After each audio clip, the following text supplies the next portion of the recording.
datos, algoritmos y modelos matemáticos programados por una persona. 2. La inteligencia artificial solo se utiliza para construir robots. La inteligencia artificial no solo son robots que nos gobernarán o nos quitarán nuestro trabajo. Gracias a la inteligencia artificial podemos realizar procesos en minutos cuando antes podrían tardar horas. Por ejemplo, procesar datos en cuestión de segundos. 3. Los métodos de inteligencia artificial funcionan como cerebros. En realidad, siempre hay una persona detrás. La inteligencia artificial está basada en datos, algoritmos y modelos matemáticos programados por una persona. Yo creo, me imagino, que la inteligencia artificial, además del sector privado, podrá estar permeado en el sector público. Creo que es algo que nos falta todavía. Justamente iniciativas como esta, como FERLAC Jalisco, nos ayuda a demostrar y a probar que estas soluciones podrían tener ese impacto. La inteligencia artificial nos va a llegar, pero nos va a llegar, queramos o no queramos. Nuestras circunstancias son diferentes a las de otros países, no que estemos más o menos atrasados. Y este proyecto tiene como propósito no solo la teoría de inteligencia artificial, sino la aplicación de inteligencia artificial en el, digamos, campo, el hospital, la escuela, etcétera. Y eso es muy complejo y es algo que no mucha gente ha hecho, adaptar este tipo de prácticas de inteligencia artificial a las condiciones de Jalisco o México. Ahora, ¿en qué piensas cuando escuchas inteligencia artificial? FERLAC Jalisco. Innovar, transformar, incidir.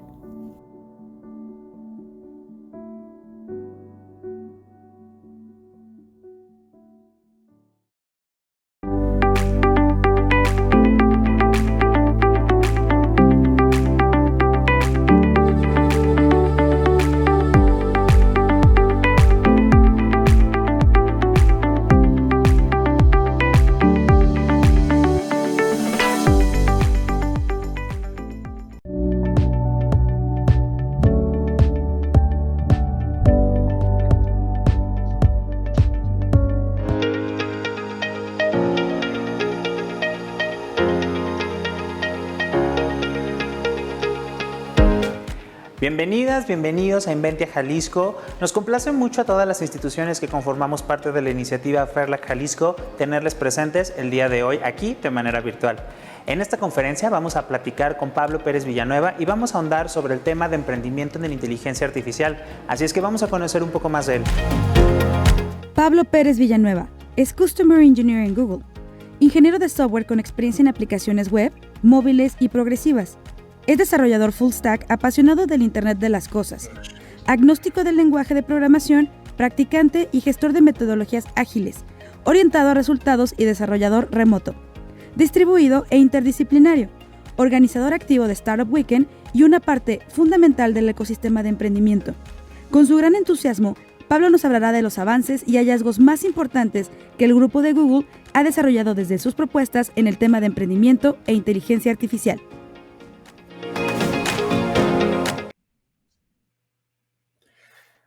Hola, ¿qué tal? ¿Cómo estás? Para mí es una gran oportunidad el poder platicar contigo el día de hoy y poder platicar de un tema tan interesante para mí que seguramente también es igual de apasionante para ti. Y el día de hoy vamos a hablar de la inteligencia artificial en el emprendimiento. Primero que nada, me presento rapidísimo. Yo soy Pablo Pérez Villanueva, yo soy ingeniero de cliente o Customer Engineer en Google Cloud. Estoy basado en la Ciudad de México y atiendo al mercado mexicano. Y mi pilar de especialización principal es modernización de aplicaciones, pero disfruto muchísimo trabajar con diferentes equipos, iniciativas de analítica, de datos y, por supuesto, de inteligencia artificial. Hace unos meses tuve la oportunidad de ser parte de un programa interno de Google, que es el Fellowship de un grupo de investigación que se llama People AI Research, del que vamos a hablar un poquito más adelante, pero básicamente para darte un pequeño insight rapidísimo, es de alguna manera un grupo interdisciplinario en Google que trabaja para diseñar y crear experiencias a nivel global centradas en el humano utilizando inteligencia artificial. Entonces, para mí es un gran gusto platicar contigo el día de hoy. Espero que la charla de esta tarde te inspire, te apasione y pues sea este primer gran paso en tu camino en la inteligencia artificial. Tengo un par de slides, tengo un par de presentaciones que te quiero mostrar, Entonces vamos a ir poco a poco y vamos a empezar ahora sí que a desmenuzar todo este tema. Evidentemente hay diferentes niveles de familiaridad con esta tecnología que tiene un potencial tremendo para generar un montón de impacto, un montón de bien a la sociedad.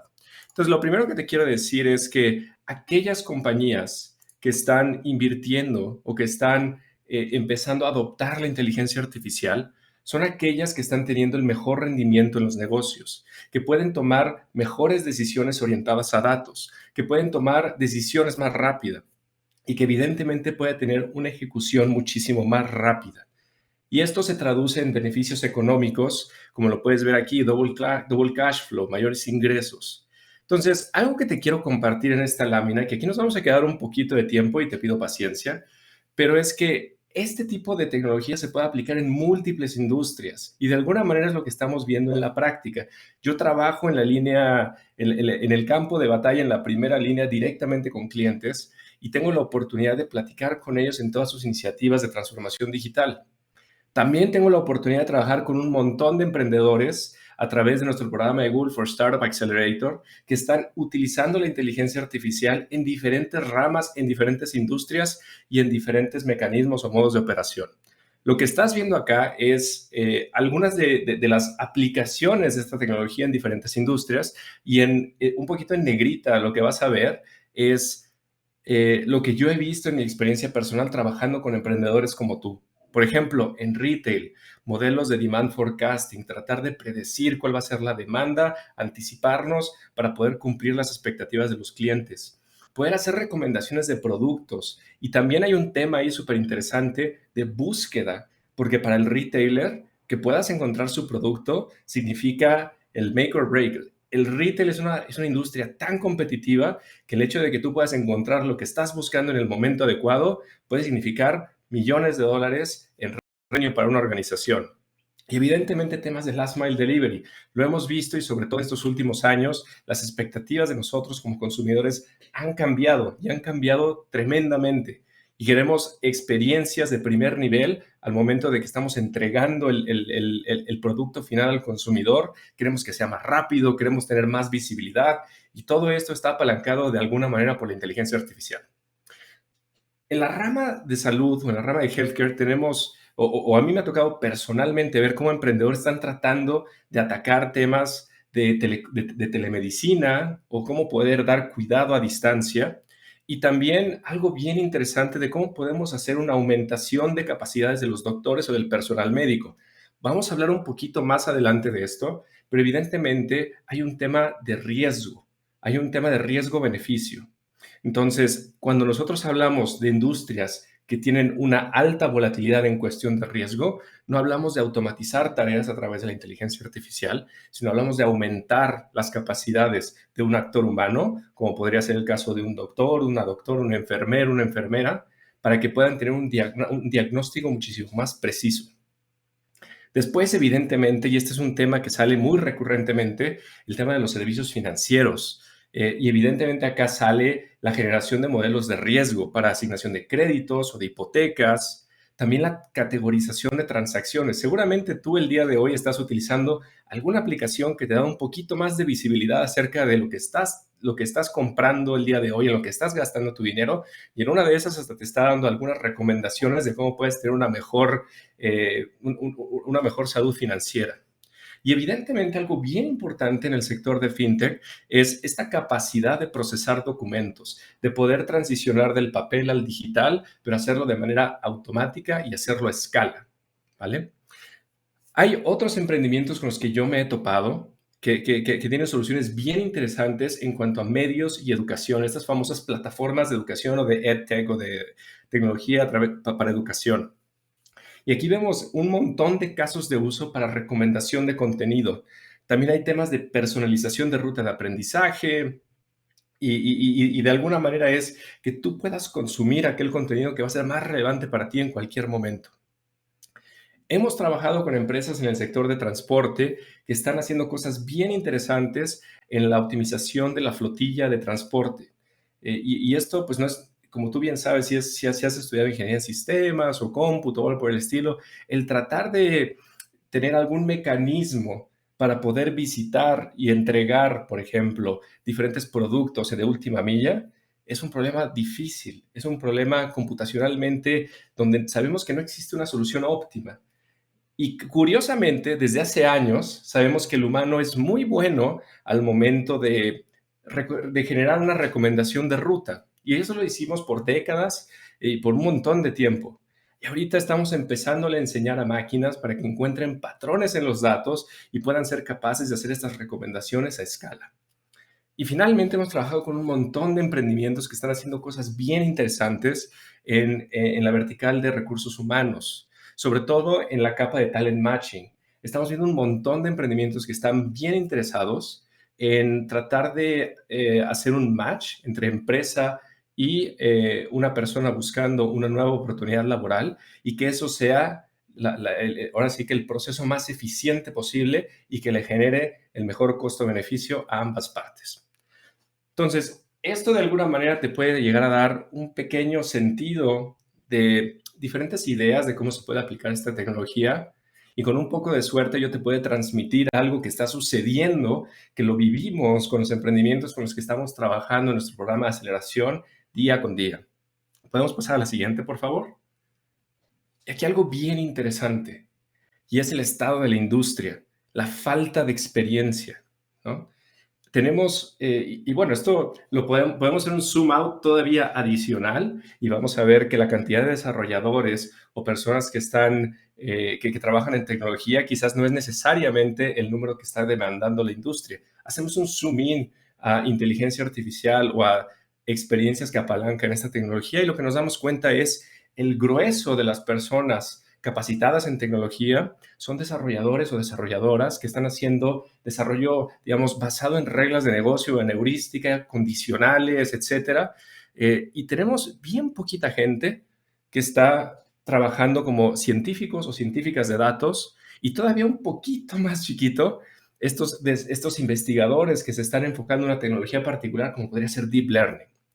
Entonces, si podemos continuar, por favor. Acá lo que vamos a ver es que cuando nosotros nos metemos a una iniciativa de datos, hay una gran cantidad de personas.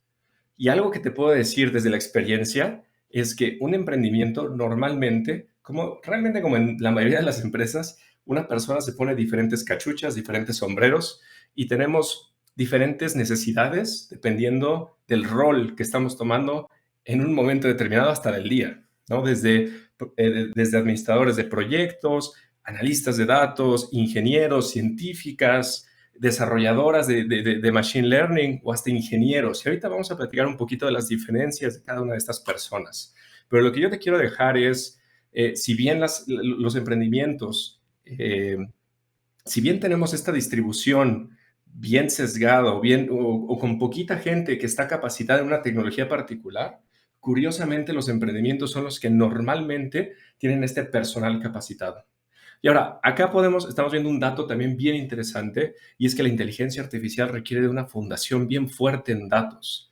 Y esto es algo con lo que trabajamos un montón con diferentes emprendimientos en nuestros programas de aceleración, y es en generar capacidades de negocio para, como puedes darte cuenta, captar, construir, generar estos pipelines de ingesta, empezar a generar ciertas capas de reporting, generar el famoso data lake, nuestro data warehouse y tener las condiciones para entonces pensar que podemos embarcarnos en una iniciativa totalmente orientada a datos.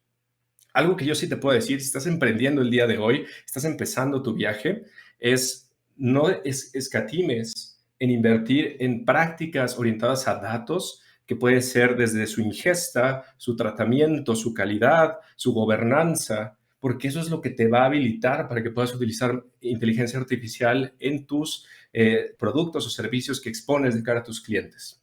Si podemos avanzar, por favor. Perfecto. Acá te quiero contar que hay diferentes etapas o diferentes estados de madurez. A veces platicamos con organizaciones que ven a la inteligencia artificial o en el momento en el que se encuentran, al momento de consumir servicios de inteligencia artificial, es un momento un poco más táctico, enfocado en algunos casos de uso bien particulares, donde estamos generando este conocimiento, esta práctica de negocio organizacional.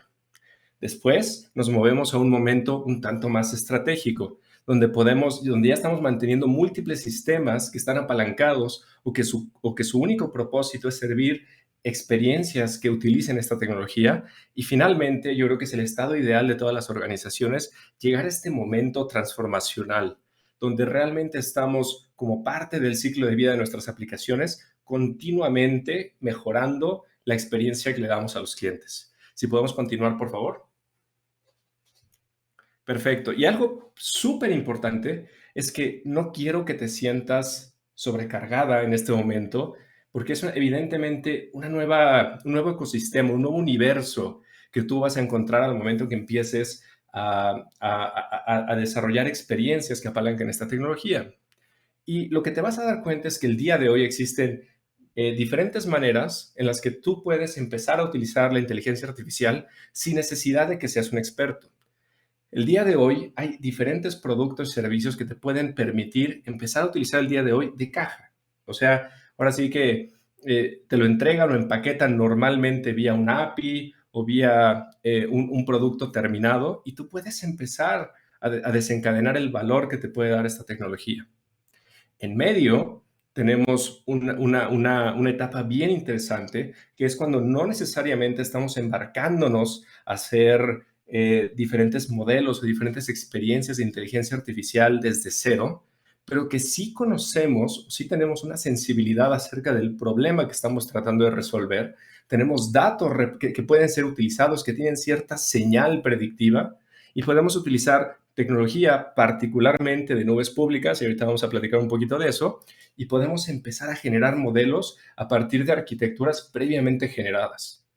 Y finalmente tenemos la capa en donde tú generas tu experiencia a la medida, donde tú utilizas, y si podemos pasar a la siguiente, donde tú vas a ver una diferencia bien interesante.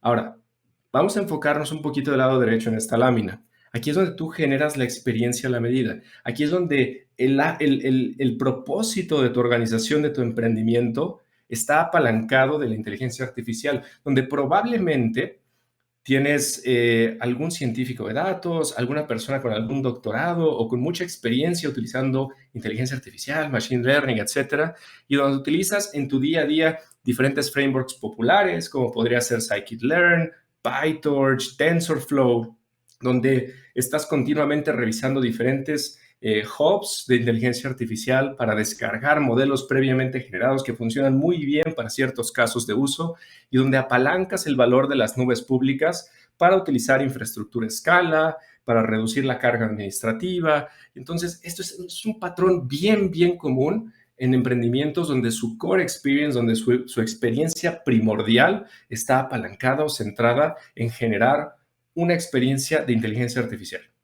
Ahora, del otro lado, cuando nosotros decimos, estoy utilizando, si podemos regresar un segundo, estoy utilizando inteligencia artificial de caja o estoy trayendo mis datos y utilizando un modelo previamente generado para a partir de ahí generar un modelo entrenado a partir de mi información, entonces tal vez ahí estoy pensando en funcionalidades específicas que yo quiero empezar a introducir en mi negocio, en la experiencia que le estoy dando a mis clientes. Y entonces ahí puedo pensar en consumir APIs, puedo pensar en consumir soluciones de industria de inteligencia artificial como la de retail o la financiera, o puedo quizás crear mis propios modelos entrenados utilizando herramientas de aprendizaje supervisado.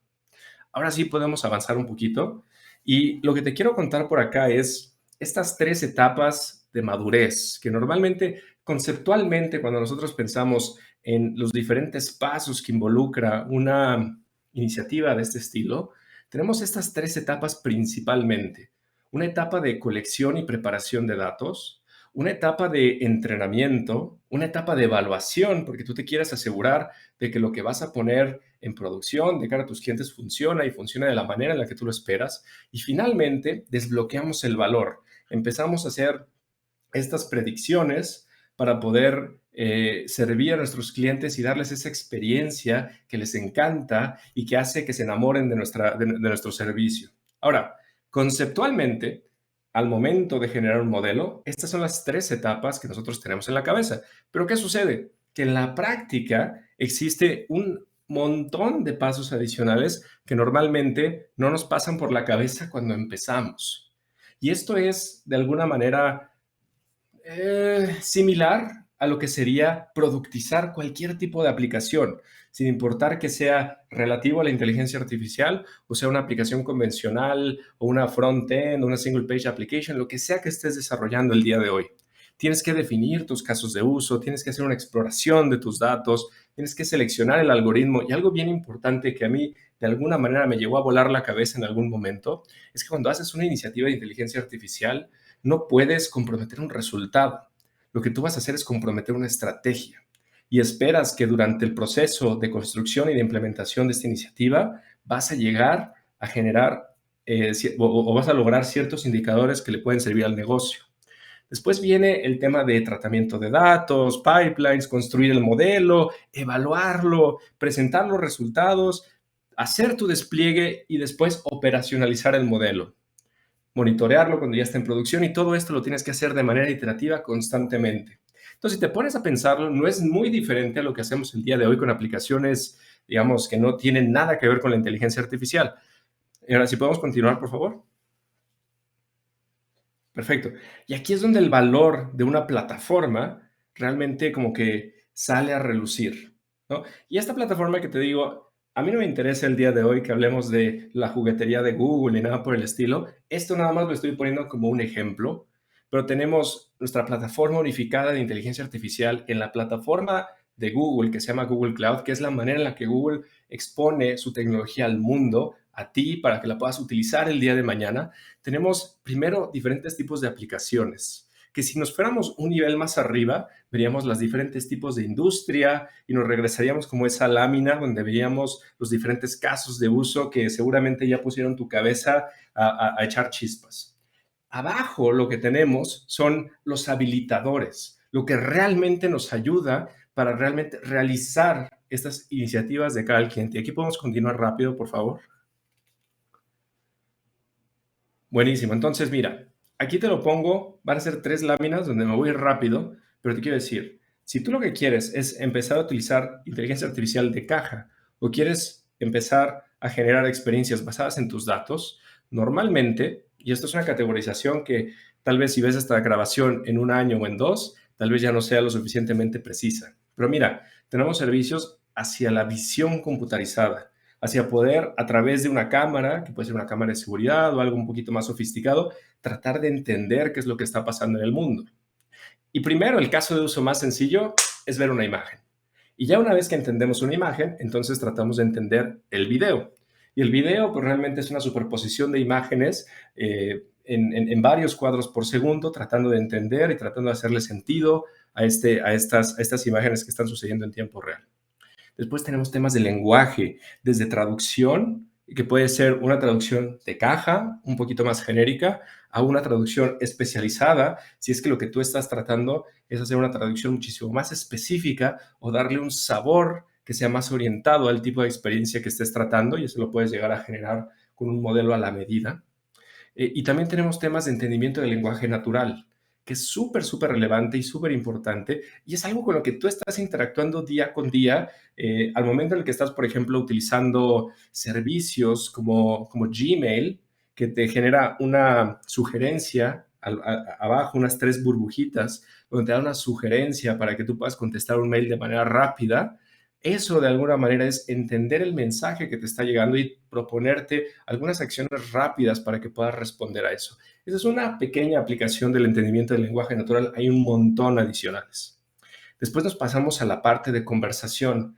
Evidentemente, el día de hoy yo estoy casi seguro de que has interactuado con algún chatbot famoso. A mí no me gusta tanto el concepto de chatbot. Yo prefiero pensar en ellos como agentes conversacionales que pueden llegar a ser un poquito más holísticos en nuestro día a día, como podría ser algo como el Google Assistant, y que de alguna manera permite que tú inyectes tus experiencias para que puedas empezar a interactuar con un montón de gente alrededor del mundo sin que tengan que instalar una sola aplicación. Finalmente, tenemos la parte de datos estructurados. Y cuando hablamos de datos estructurados, pues de alguna manera te puedes imaginar algo como una serie de tiempo o quizás algo más convencional convencional, como por ejemplo una spreadsheet, una hoja de cálculo, que puede ser un Google Sheets o algo diferente. Y ahí es cómo le saco valor a esos datos, por ejemplo, para tratar de predecir el número de productos que voy a vender el siguiente mes, el precio adecuado que le tengo que poner a una casa, por ejemplo, estoy pensando en la industria del real estate, cosas por el estilo. Entonces, nos pasamos a este modelo operativo en donde no necesariamente estamos programando, estamos teniendo low to no code, donde nada más traemos nuestros datos, traemos nuestro conocimiento del negocio y empezamos a generar ciertas experiencias en base a esto. En la siguiente vas a ver algo un poquito diferente. Y eso que es diferente es cuando tú quieres generar estas experiencias un poquito más a la medida. A veces internamente con mis compañeros en Google, planteamos este tipo de experiencia como el Next Generation AI. El AI de siguiente generación, porque no existe algo que te pueda dar el resultado que tú estás tratando de lograr. Y entonces toca programarlo, toca hacerlo. Y entonces ahí puedes empezar a apalancar ciertos servicios, ciertas soluciones que te da Google para que puedas llegar a este estado final que es el que tú estás buscando. ¿Podemos continuar, por favor? Evidentemente, al momento en el que tú estás entrenando, ya sea que lo hagas nada más trayendo tus datos o ya sea que lo hagas generando una experiencia de punta a punta súper a la medida, vas a tener necesidades de entrenamiento. Y normalmente yo trabajo con muchas organizaciones que batallan para orquestar todos estos procesos complejos de entrenamiento día con día, que hacen orquestaciones de datos, que tratan o que tienen que administrar infraestructura, un montón de infraestructura a escala, que tienen que utilizar optimizadores como GPUs o TPUs, que tienen que calendarizar diferentes trabajos. Es un montón de chamba y es un montón de esfuerzo. Algo que yo he visto particularmente de los emprendimientos es que adoptan servicios administrados o servicios serverless para tratar de reducir la cantidad de tareas que tenemos que hacer al momento que tratamos de operacionalizar o productizar este tipo de experiencias. Entonces también es una tendencia bastante marcada de diferentes emprendimientos. Y evidentemente una capa de serving, porque ya que el modelo está listo, pues tú lo tienes que poner enfrente a tus clientes y si lo haces de manera artesanal, si lo haces a mano, pues vas a tardar un montón de tiempo. Si lo haces utilizando ciertos servicios que te bajen un montón la carga administrativa, lo vas a hacer más rápido, vas a generar un go-to-market muchísimo más eficiente. Y ese es un punto adicional de los emprendimientos. Cuando tú estás pensando en una funcionalidad de tu producto, puedes empezar a iterar y puedes tomar un poquito más de tiempo cuando tú estás emprendiendo, ¿no? ¿Por qué? Porque tienes un modelo de negocio, porque tienes entradas y salidas, porque te está yendo bien, porque tienes runway, porque te está yendo bien. Pero cuando tu core, cuando tu experiencia principal está apalancada por inteligencia artificial, tienes una o tal vez dos intentos para lograrlo. Y si no lo logras, te vas a quedar sin inversión.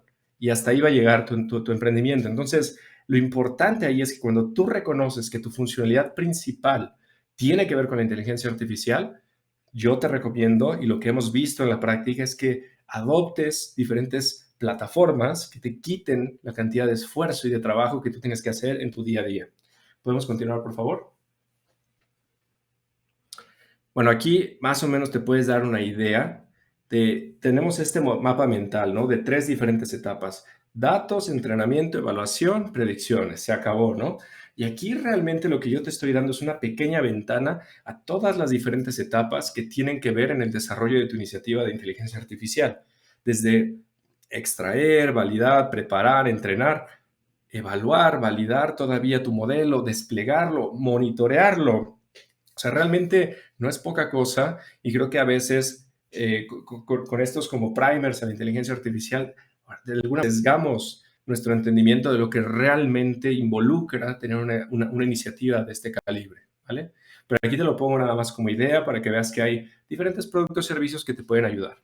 Entonces, perfecto, ya vimos todo este ecosistema o diferentes razones, diferentes dimensiones de las iniciativas de inteligencia artificial. Y lo que yo te quiero dejar es por qué las organizaciones se acercan a nosotros. Primero, porque quieren construir sus iniciativas, sus modelos, sus experiencias con lo mejor que tiene Google.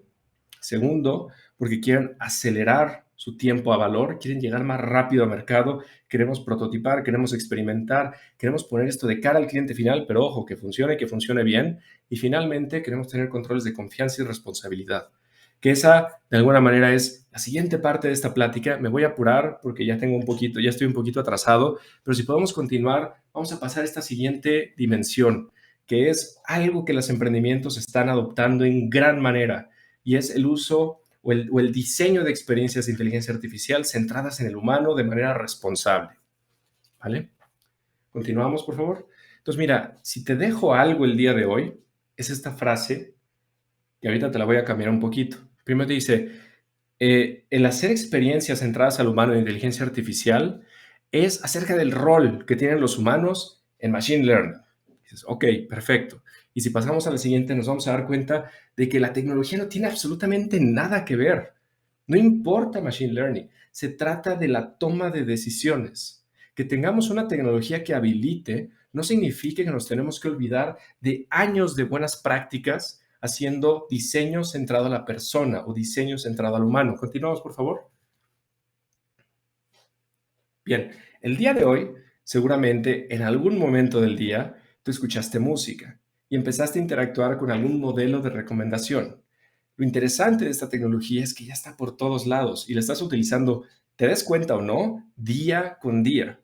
De algo tan común como, por ejemplo, alguna recomendación de música, como en la siguiente, podemos ver una experiencia de un carro autónomo, donde tal vez el costo o el riesgo-costo en inglés son las stakes, son muchísimo más altas. Entonces, dependiendo de tu caso de uso, tú necesitas tener ciertas consideraciones adicionales. ¿Cuál es el costo de fallar si yo estoy recomendando el playlist de Chente Fernández contra fallar cuando tengo a una familia entera, tal vez con bebés o con niños en el carro, y en una de esas puedo causar un accidente? Son cosas diametralmente opuestas en cuanto a riesgo. Entonces, lo importante acá es que dependiendo de tu entendimiento del caso de uso que estás tratando de implementar, del reto de negocio que estás tratando de lograr, vas a tener que tener consideraciones adicionales. Continuamos, por favor. Entonces, esto es algo bien interesante, y es que cuando nosotros hacemos iniciativas de AI, algo bien importante es no olvidar que esta nada más es una tecnología habilitadora, que por muchos años, y tal vez todavía a la fecha, se siente como una caja negra. Y no debemos de olvidar nuestro rol para asegurar de que nuestros usuarios finales se sientan en control de esta tecnología y no que sea de la otra manera. Entonces, continuamos, por favor. Entonces, mira, regresando a este modelo conceptual de 3 etapas, ahorita te lo estoy planteando de una manera diferente. Entrenamos o recolectamos datos y entrenamos algún modelo a partir de esos datos. Construimos los modelos, los entrenamos, los evaluamos y finalmente empezamos a generar predicciones. Bajamos de 4 etapas a 3. Y ahora, si continuamos, lo que vas a ver es algo bien interesante.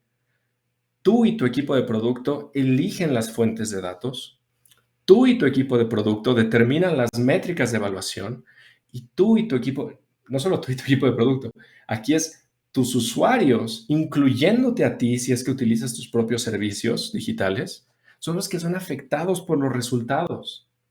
Entonces vemos que es una tecnología que tiene un montón de potencial para hacer un montón de bien, pero que si lo hacemos de manera errónea, también puede tener repercusiones muy importantes en nuestro día a día. ¿Vale? Continuamos, por favor. Ahora, cuando nosotros tenemos diferentes talleres con diferentes emprendedores, tratamos de que cambien un poquito su chip y que en vez de que piensen cómo puedo utilizar la inteligencia artificial para lograr algo, que regresen a las bases y que regresen a lo que llevan haciendo años y lo que los hicieron exitosos, y es centrarse en la persona, en el usuario final, y es cómo puedo resolver un reto significativo para mis usuarios, para mis actores de negocio, y después, como segundo paso, pensar o determinar si la inteligencia artificial es una tecnología adecuada para resolver este reto de una manera única. Ese es el cambio de chip que tenemos que hacer, y créeme, yo antes de entrar a Google fui fundador, fui emprendedor, y entiendo la presión que seguramente tú has llegado a tener Entiendo la presión que existe de diferentes fondos de inversión para tener ciertas funcionalidades alrededor de la inteligencia artificial o alrededor de tecnologías innovadoras como blockchain o cosas por el estilo, pero lo que yo te vengo a decir el día de hoy es olvídate de pensar primero en la tecnología, regresa a las bases y piensa primero en la persona. Continuamos, por favor. Aquí ya nos vamos a ir rápido, pero este es un ejercicio que estoy seguro que tú estás haciendo el día de hoy. Y es tratar de definir o tratar de priorizar cuáles son aquellos casos de uso, cuáles son aquellas funcionalidades en donde tú tienes que poner el foco, ¿no? Lo haces probablemente el día de hoy al momento en el que estás haciendo un refinement de tu backlog de features o de tu backlog de casos de historias de usuario. Tratas de alguna manera de analizar cuál es el usuario, el impacto al usuario contra tal vez el esfuerzo de desarrollo. Lo que yo te estoy diciendo acá es, trata de hacer el mismo ejercicio, pero en vez de definirlo como impacto o esfuerzo o tiempo que puede llegar a tomar, piénsalo en dependencias y una tecnología en particular. Y entonces hay diferentes mecanismos en donde tú puedes empezar a poner estos puntos en el espacio, en este cuadrante, para que te des cuenta en dónde tienes que poner el foco. Ahora, hay diferentes situaciones donde la inteligencia artificial puede ser puede tener un mejor fit, puede tener una mejor, o puede encajar mejor en el diseño de tu solución. Y ahora, algo bien importante, aquí no estamos hablando en absolutos. Y esto es en base a la experiencia que nosotros internamente como Google hemos tenido desarrollando más de 9 aplicaciones con 1 billón de usuarios cada una. Y lo más importante que yo te puedo dejar es la palabra probablemente. La inteligencia artificial probablemente es mejor cuando estás tratando de hacer detección de anomalías, cuando quieres entregar una experiencia personalizada, cuando quieres predecir eventos futuros, cuando estás haciendo entendimiento del lenguaje natural, cuando estás buscando la escala. Porque algo puede funcionar muy bien cuando tienes 10, 20, 100 usuarios, pero cuando tienes miles o millones, la cosa se pone un poquito más difícil. ¿Y cuándo es probablemente no tan buena? Cuando el error o cuando el costo del error es muy alto, como por ejemplo podría darse el caso en algunos casos de uso de healthcare o de fintech, cuando necesitas transparencia, cuando necesitas entender cómo llegaste a un resultado en todas las ocasiones, cuando necesitas predecibilidad y finalmente, y algo bien importante, cuando la gente te dice que no lo quiere. Y esto es una dimensión bien importante, porque te pueden decir que no lo quieren, primero porque lo sienten como una invasión tal vez a la privacidad, pero más importante porque tal vez a veces disfrutan de hacer esa tarea. Finalmente, lo que yo te quiero decir es que hay un espectro que tú tienes que tú tienes que calibrar. Al momento en el que generas una experiencia de inteligencia artificial, vas a tener gente que confía mucho en tu modelo y vas a tener que confía para nada en tu modelo. Y tu diseño de experiencia, cómo de alguna manera presentas tu funcionalidad o tu modelo al mundo, lo que tratamos de hacer es que la persona siempre se sienta en control y trate de entender cuando las fortalezas y las debilidades de un modelo de inteligencia artificial y sepa cuándo tiene que utilizar su propia inteligencia para corregir. El ejemplo más del día con día que se me puede ocurrir es cuando yo voy en el carro con mi papá. Mi papá lleva años manejando en la Ciudad de México y a veces Google Maps le da una ruta que simplemente no le hace sentido y él dice, no, yo me puedo ir por este otro camino y voy a llegar más rápido. Él está utilizando su propia inteligencia para corregir a la inteligencia artificial y irse por otro lado que probablemente le puede llegar a dar un resultado más adecuado. Entonces, cuando tienes usuarios experimentados, por ejemplo, algún usuario que se dedica a la industria del transporte, o en una de esas mi papá, que lleva años manejando en la ciudad. Entonces también tienes que tratar de entender el mapa mental, el conocimiento, la experiencia que tus usuarios finales traen a la mesa al momento en el que tú estás diseñando esta experiencia. Continuamos, por favor. Entonces, bueno, esto nada más toca un punto rápido de cuál es el costo-beneficio, cuáles son las stakes. Entonces, dependiendo de si estás haciendo algo que el costo del error sea bajo o el costo del error sea muy alto, vas a tener que tener controles adicionales. ¿Continuamos? Este es un ejercicio que espero que puedas hacer conmigo, quiero que cierres los ojos y quiero que te imagines un zapato. ¿Vale? Te voy a dar 5 segundos para que te lo imagines. Imagínate el zapato más padre que te puedas imaginar en este momento. Y tal vez, si podemos continuar, te imaginaste algo como esto, un tenis, ¿no? Tal vez algo como la siguiente slide, que es algo como un zapato de vestir, un mocasín, o el siguiente, que puede ser algo como un tacón, ¿no? Entonces, imagínate, algo tan común o tan sencillo, tan simple como un zapato, tenemos un montón de variaciones mentales. Y cuando hacemos esto a escala, cuando hacemos esto en un salón, te das cuenta de cómo diferentes personas tienen diferentes mapas mentales, ¿vale? Y esto nos pasó a nosotros y nos dimos cuenta de que nuestro entendimiento de la realidad le estaba pegando a un modelo que desarrollamos. Si tú alguna vez, y si no lo has probado, te invito a que lo pruebes el día de hoy, hay una aplicación que puedes buscar en Google que se llama QuickDraw, que es la librería más grande de garabatos que existe en el mundo. Es una aplicación que tú de alguna manera dibujas algo rápido en tu navegador y esta inteligencia artificial trata de predecir qué es lo que acabas de dibujar. Y nos dimos cuenta de que el equipo de ingeniería que desarrolló esta aplicación al principio solo le dio imágenes de zapatos que parecían más como el tenis al modelo para que lo aprendiera, y cuando empezaron a ponerlo en producción se dieron cuenta de que la gente, de diferentes personas, traía diferentes ideas, diferentes perspectivas, diferentes maneras de ver el mundo, y nos dimos cuenta de que nuestro modelo no era lo suficientemente bueno para atender los mapas mentales que traían todos nuestros usuarios en el mundo.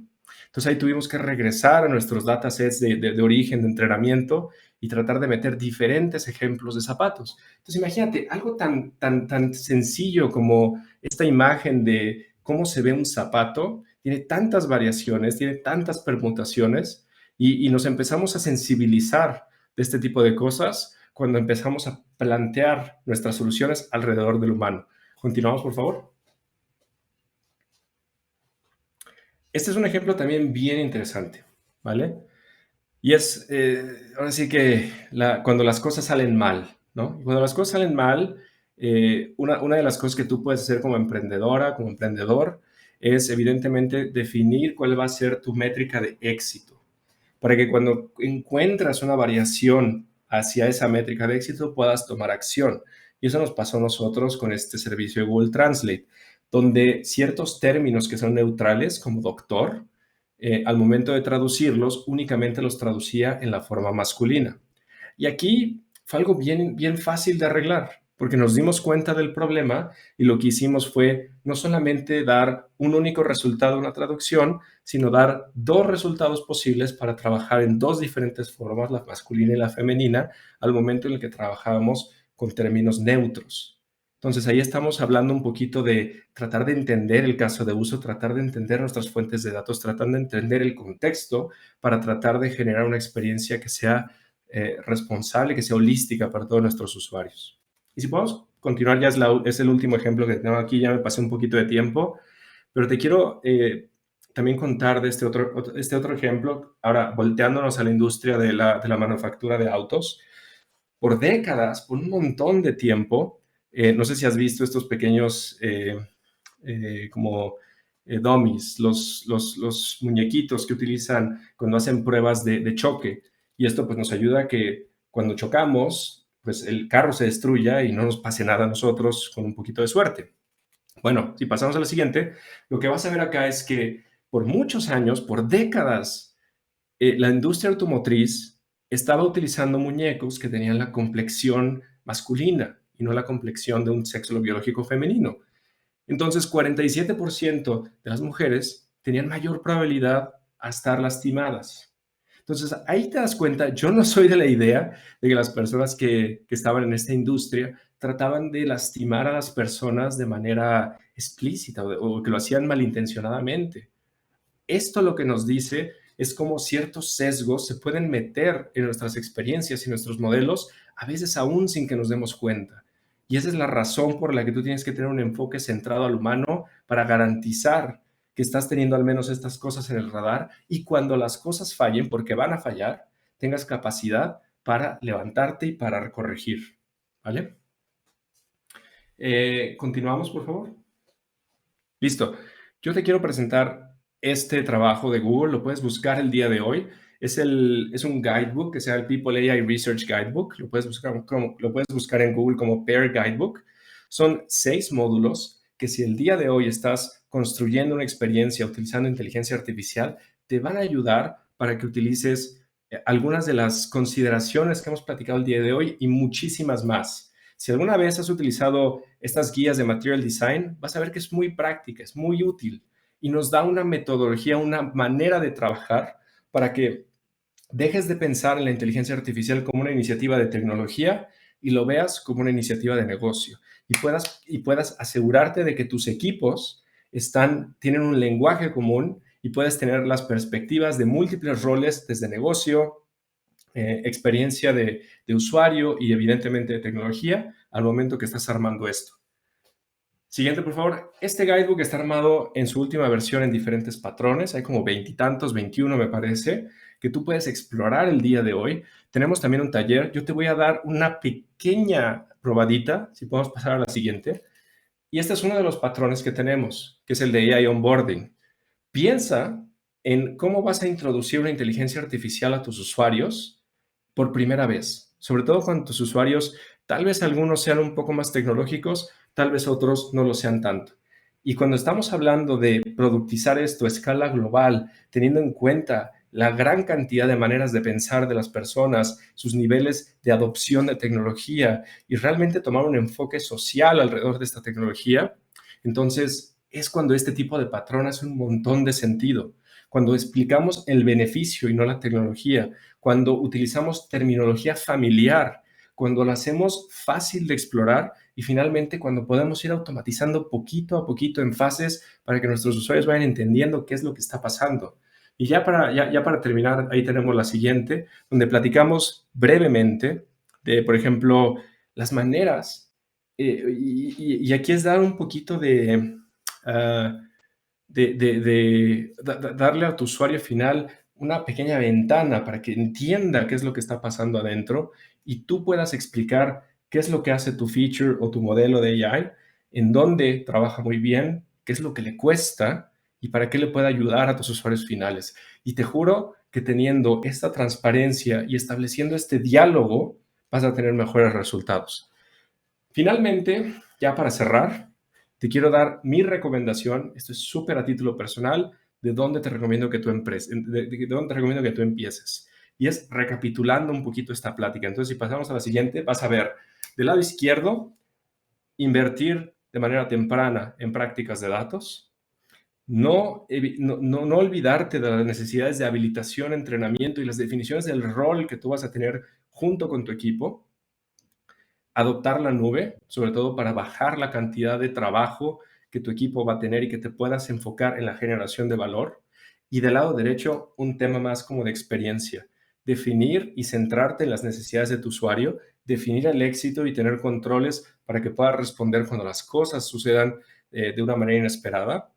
Tener técnicas de colección de datos, identificación de sesgos, temas de data unbalance. Hay momentos en donde tú probablemente no vas a tener los datos perfectos o los datos necesarios, puedas empezar a trabajar tu iniciativa al principio, pero eso está bien. Ese tema de experimentación es algo que va a generar un ciclo virtuoso dentro de tu organización.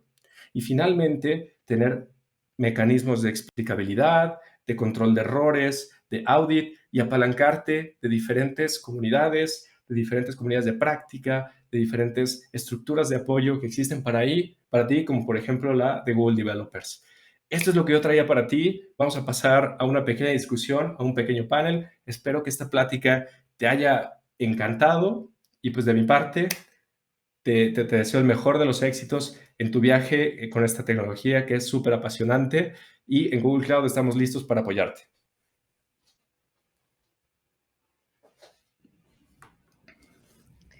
Muchísimas gracias, Pablo, por la exposición. La verdad es que fue muy, muy, muy interesante.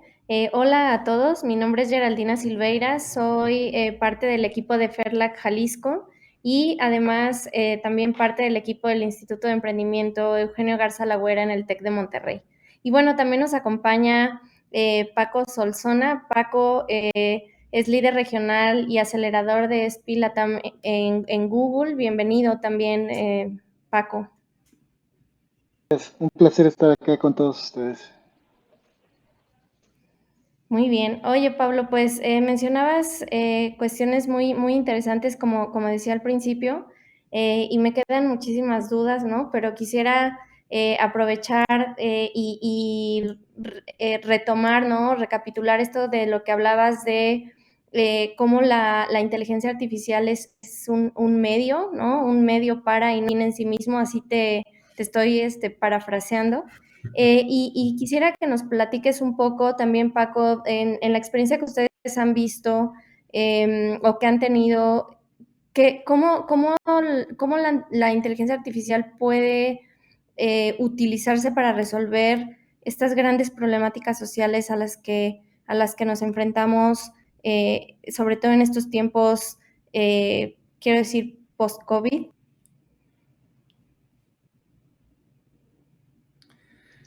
Híjole, si quieres, yo lo trato de responder desde un punto de vista un poquito más técnico, y también me gustaría mucho preguntarle a Paco alrededor de su experiencia orquestando estos diferentes programas de aceleración enfocados en inteligencia artificial que hemos tenido los últimos meses, los últimos años.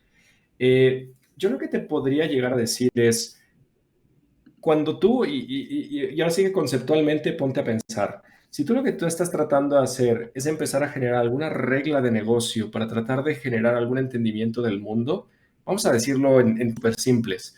Tratar de, mira, yo tengo un reloj inteligente aquí, ¿no? Entonces, tratar de entender si estoy caminando, corriendo, si estoy nadando, si estoy en una bicicleta o estoy en un carro, empiezas a generar como ciertas propiedades, ciertas variables que pueden llegar a ser interesantes para tener que tengan cierta señal predictiva, como podría ser mi ritmo cardíaco, mi geolocalización, mi edad, mis preferencias. Y entonces, cada vez que tú le echas una variable adicional, es un flujo condicional adicional que tienes que programar. Por ejemplo, si esto pasa, haz esto. Si esto otro pasa, haz esto otro. Y entonces empieza a generar como este árbol de lógica enorme que se convierte en un código inmantenible y realmente empieza a generar un montón de errores, un montón de bugs, no empiezas a realmente lograr el objetivo que estabas logrando. Entonces, lo que nosotros hacemos el día de hoy, y esto es en base a, y hay dos habilitadores súper importantes. Uno, la cantidad de datos que tenemos el día de hoy es significativamente mayor a lo que teníamos hace 10 años. Y dos, la capacidad de procesamiento en cómputo que tenemos el día de hoy es sustancialmente muchísimo mayor a lo que teníamos hace 10 años. Entonces, esto es parte de la investigación que el día de hoy es punta de lanza. Evidentemente hay cosas súper nuevas y súper modernas, pero la parte fundamental, la parte, ahora sí que más céntrica de muchas ramas de la inteligencia artificial no es nada nueva. Se definió hace décadas, si no es que hace años. Por ejemplo, el primer modelo de regresión lineal se hizo en 1800 cuando un granjero estaba tratando de definir el tamaño o estaba tratando de predecir el tamaño del chícharo que le iba a salir en la granja. Entonces, no estamos tratando con cosas relativamente en su totalidad nuevas, sino que tenemos más herramientas, tenemos más capacidad de cómputo y tenemos más datos que hacen que este tipo de experiencias sean realizables el día de hoy. Ahora, esto conceptualmente pues, nos pone un poquito más en contexto de por qué tuvimos un boom los últimos 5 años y por qué 2020 fue el año donde realmente empezamos a ver una adopción tremenda de la inteligencia artificial, no solo en el emprendimiento, sino generalizado a través de diferentes industrias, pero también nos da una pequeña ventana hacia el dónde vamos, ¿no? ¿Por qué? Porque lo que estamos haciendo el día de hoy es tomar acciones que son pues, relativamente sencillas, pero cuando las ponemos a escala nos dan una noción de inteligencia y eso es bien, bien interesante.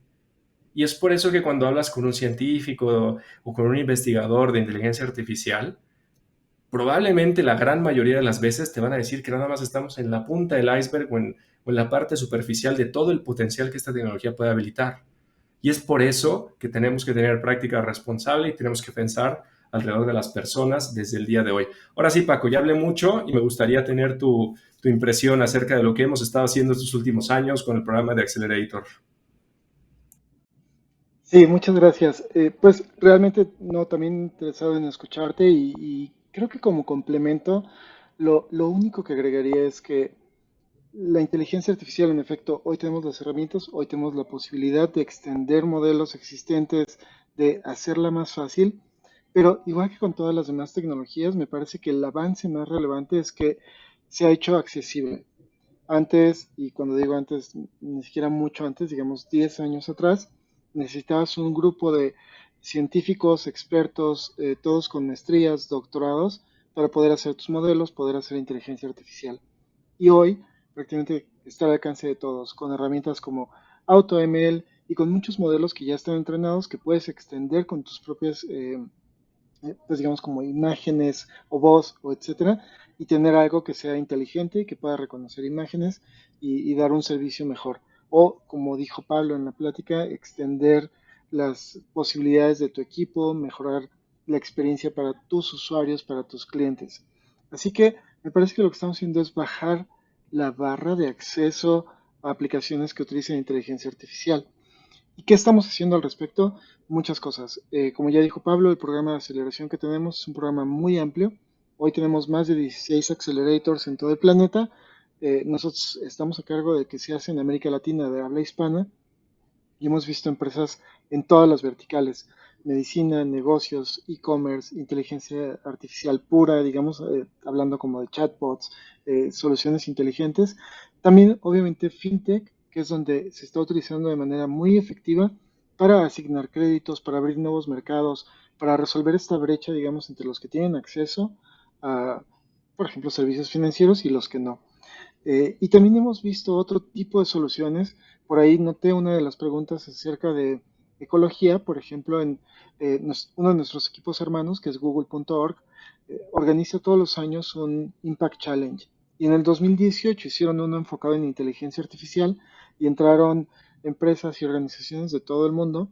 Una de ellas, que me gustó mucho, hizo una solución que se llama Rainforest Connect para tratar de salvar los bosques y en general para evitar la tala ilegal de árboles en el Amazonas. Y utilizaron inteligencia artificial con teléfonos viejos, de estos que llamaríamos como feature phones, que solo servían para hablar por teléfono y mandar SMS, y los desarmaron y utilizaron toda la tecnología de esos teléfonos para instalarla en los árboles y empezar a grabar los ruidos que ocurrían en la selva, y con inteligencia artificial y machine learning poder detectar de alguna manera cómo suena el bosque y saber cuando algo raro está pasando. Por ejemplo, cuando se arranca una motosierra y tratan de, o cuando están talando un árbol. Así que con esto están tratando de proteger el cambio climático y nuestros bosques. Así que la inteligencia artificial se puede usar para todo, y en particular Machine Learning hoy diría que la gran ventaja es que está al alcance de todos. Así que a usarla. Muchísimas gracias, Paco. Y con respecto a esto último que mencionas de la, ahora sí que esta tecnología o estas diferentes aplicaciones al servicio o al alcance de todos, sé que al inicio de la conversación justo hablaban o nos compartieron ahí un video de Pasia. Cuéntanos un poco más qué es esto de Pasia, cómo Pasia puede ayudar a los emprendedores precisamente a integrar o a incorporar inteligencia artificial o a emprender completamente en inteligencia artificial. Claro, bueno, esta es una iniciativa que hicieron con el TEC, el Estado, el gobierno del Estado, con el apoyo también de FERLAC, que han estado trabajando del BitLab, y es un programa de aceleración utilizando, digamos, como lo mejor de programas existentes para acelerar startups de tecnología, pero con en este caso con una componente que es la componente de inteligencia artificial, y también abordando otro tema que me parece que Pablo lo mencionó muy bien y nuestro PER también lo toca, que es el tema de ética. Obviamente está el riesgo de equivocarte y dar un sistema inteligente que se equivoque y que dé respuestas incorrectas que pueden ocasionar, como ya vimos en la plática, fallas desde una pequeña molestia hasta algo muy, muy grave y costoso, o reputacional, o etcétera. Pero también está el tema de ética. ¿Cómo hacemos que todos los modelos, que todo este uso de inteligencia artificial también se comporte de manera razonable con respectos, por ejemplo, con aspectos de no solo legales, sino tal vez en temas de género, discriminación, inclusión, en fin, todos los temas que hoy nos tocan como humanidad, digamos, atender y ser más justos y abrir la puerta a todos. También me parece que en Pasia eso lo están haciendo muy bien. Es un programa moderno de aceleración que incluye todo tipo de temas para mejorar tu negocio 360, negocios, estrategia de producto, cultura, pero incluye toda esta parte técnica de inteligencia artificial y la cuestión de ética que a mí me parece que brilla por su ausencia en general en todos los programas que estamos trabajando con inteligencia artificial. Muy bien, muchas gracias Paco y también muchas gracias Pablo por esta charla tan interesante que nos diste y bueno, pues yo les agradezco este espacio que tuvimos para conversar. En caso de que te hayas perdido el video de Pasia previo a la conversación de Pablo, te recomendamos no te quedes un momento más para volverlo a ver y que si estás interesado o interesada en aplicar a la convocatoria, pues que sepas que actualmente la convocatoria está abierta. Y igualmente te invitamos a quedarte con nuestra siguiente conferencista, Salma Jalife. Ella nos va a hablar de datos e inteligencia para precisamente el impacto social, ¿no? Entonces viene a complementar muy bien esto último que nos comentan Pablo y Paco. Muchas gracias a ambos.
Bienvenidas, bienvenidos a Inventia Jalisco, que en esta primera edición ha sido posible gracias a todas las instituciones que conforman parte de la iniciativa FERLAC Jalisco.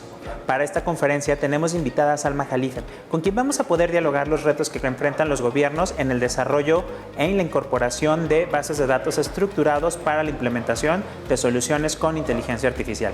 Vamos a conocer un poco más de ella. Salma Jalife Villalón es presidenta del Centro México Digital. Su experiencia en la Secretaría de Comunicaciones y Transportes le permitió tener una profunda especialización del sector mexicano de las telecomunicaciones. A partir de ahí, nos comentará sobre cómo establecer un plan de transformación digital es una apuesta por disminuir la brecha digital, lo cual, además de tener grandes beneficios, se reflejará en el desarrollo de la sociedad.